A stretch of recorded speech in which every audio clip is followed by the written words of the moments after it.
கட்டிலே சோடி என்று வந்தவளே நூல் போடவையில் ஒளிஞ்சுக்கிட்டு நினைச்ச தாளம் போடணுமே.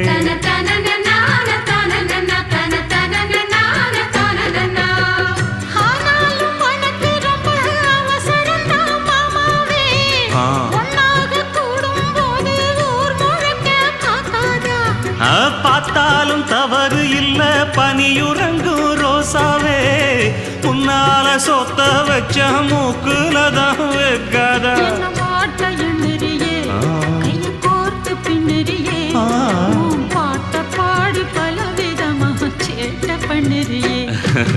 செங்குருவி செங்குருவி காலமட செங்குருவி சேல கட்டி மாமனுக்கு மாலையிட்ட செங்குருவி.